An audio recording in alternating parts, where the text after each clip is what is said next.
What's going on, everybody, and welcome to another video. That's right, everybody, it's finally time to start the ranking series for the Mario Party series. This is not part of the Mario Party Origin series, but I'll separate this from Mario Party so I can do other ranking videos. Maybe, I'm not sure. But today I am going to start off ranking the Mario Party boards. The first one, of course. The one that started it all. I know some people say a majority of them haven't aged the best, and I can understand this is the first Mario Party after all, but I can have fun on two of them, and we'll talk about that. So yeah, this is just based on my enjoyment of all the boards. This list may be a bit controversial, and this is my personal opinion, not objectively facts or anything like that. So don't get mad if your favorite board is on the bottom or something. So yeah, without further ado, let's go.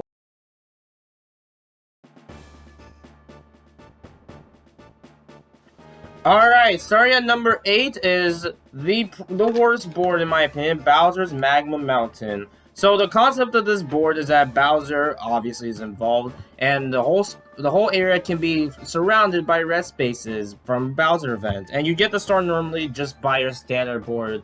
Get the star and then moves to a different spot. While this is a cool idea, a cool area, it's just I don't know, out of all the Bowser boards in Mario Party series, this is the least interesting one. Like, this board is just way too harsh at times. I know that's mostly the case in Mario Party, but they did not need to do this, honestly. Like, I honestly was looking back playing this board, and I honestly think it's just, no, I really don't like playing this. I'd rather play a different Bowser board if I wanted to. It definitely, I wouldn't say it's straight up bad, just my least favorite, I guess. That's the best I could say.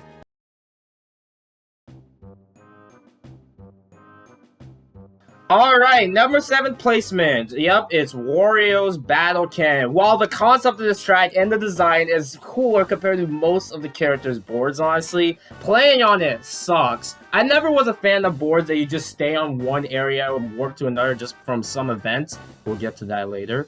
But I honestly, like, after playing this, I had a lot more struggles with this board than I ever anticipated. So the concept of this board, you start off on one area, the start obviously. If you run into a ball bomb, you go inside the cannon, you pay money, you get launched to a different area. And if you land on happening spaces, the cannon will switch spots. And there's also a small chance you will go in the middle where Bowser is. It's pretty small, but yeah. You can also take the cannon if you want to. The problem with this is just luck where the cannon goes, trying to get to the start where you want. It just gets way too hectic, honestly. Like, I love the concept, don't get me wrong, but it definitely isn't something I'd go back to, honestly. I still love Wario as a character, though, so that's the only...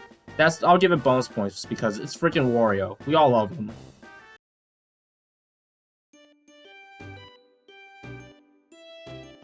Alright, coming at the number 6 spot. I actually was about to put this board on the very bottom, but I'll give the fans a little respect just because, like, it's a nice design. So, Peach, his birthday cake, is basically a straight line board. Most of the time it's a linear board, but the gimmick is there's a bunch of happening spaces everywhere, and if you land on them, you basically plant a piranha plant to make them steal stars. Which is an interesting concept, although there's already times that happen, so I never understood this gimmick. Booze, by the way. But there's also a section where you choose a seed to either go straight to the star or go to Bowser. You have to pay money for this, obviously, so you have to make sure you have at least 30 coins just so you can get the star, because it costs 10, by the way. The differences between this and Superstars is that you actually choose a seed first, then you go either Star or Bowser, which makes it more interesting to play on this version compared to Superstars. So that's some pluses right there. Even if Peach is my least favorite Mario character, main cast Mario character, I honestly don't mind playing this board. It's definitely not my least favorite in this game, so yeah.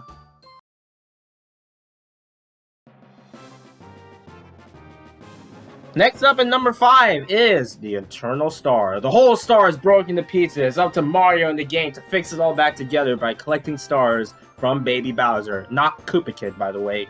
Yeah, that's the whole point of the board. There's a bunch of warps everywhere that take you to different areas, and Koopa Kids are all around the boards, and you have to try to win them in the dice block roll. But while it's a definitely cool concept and the music is amazing, the problem is you're always going to get the star. 99% chance you're always getting the star. Your dice block is 8 through 10, while Koopa or Baby Bowser's dice block is 1 through 10. So there is a good chance, most of the time, you're always going to get a star. However, if you lose against Baby Bowser, you say goodbye to your star because he'll just take it away. While the concept is interesting, I kind of wish it wasn't like this. I wish everyone had 1 through 10s to make it a little more interesting, but most of the time it's just a cheap board. I'll always get a star, honestly. I honestly just never understood it, but definitely is more fun than most boards I previously list, so I'll give it bonus points for that.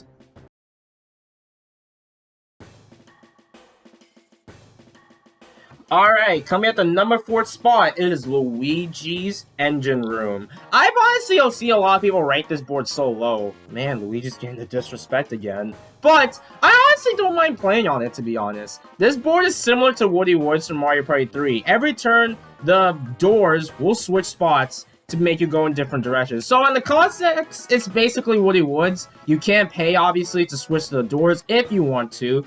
But honestly, I don't really mind playing on this. It's definitely an interesting board, say at least. And Luigi having an engine room is overall pretty cool. So, yeah. And it's tricky Luigi, so I love him. The only downside to this, it does feel a tad bit boring to play on. But otherwise, I play this over really any of the previous boards I mentioned, honestly. So, yeah.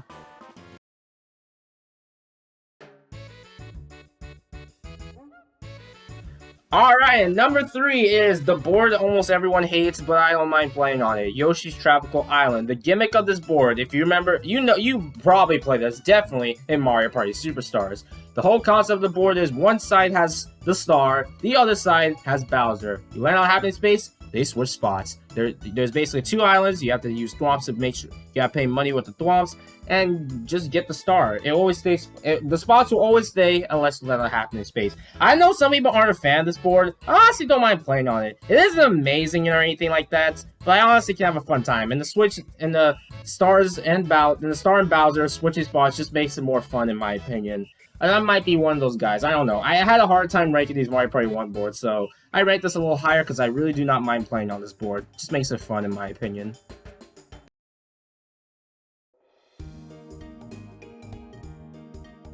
Yeah, unfortunately, this was not at the number 1 spot. However, this is still a fun board.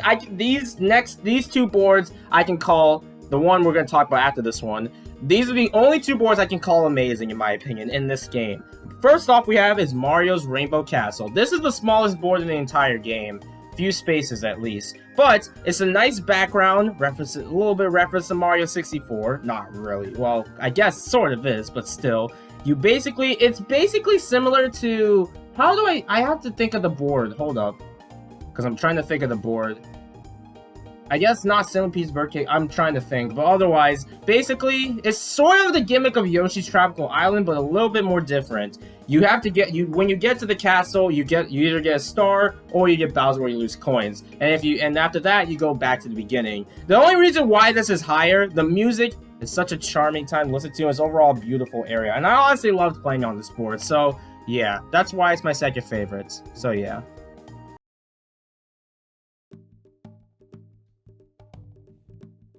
And the number 1 spot is no other than DK's Jungle Adventure. You guys probably thought I put this up high because DK is my favorite video game character besides you know who.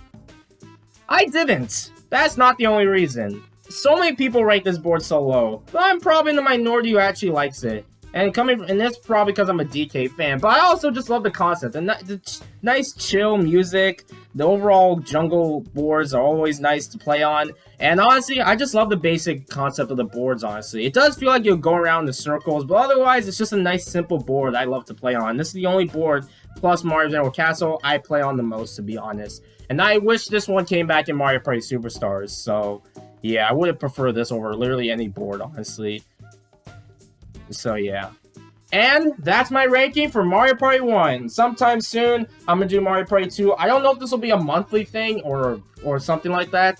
Don't expect it every weekend or something like I did with the Mario Party Origins series. So yeah. Anyway, thank you guys for watching. I will see you guys next time for more. And eventually, when I rank the Mario Party 2 boards, at least it's gonna be a little more. The rest of this is gonna be a little easier for me because Mario Party 1 has the most boards in the entire series. So yeah.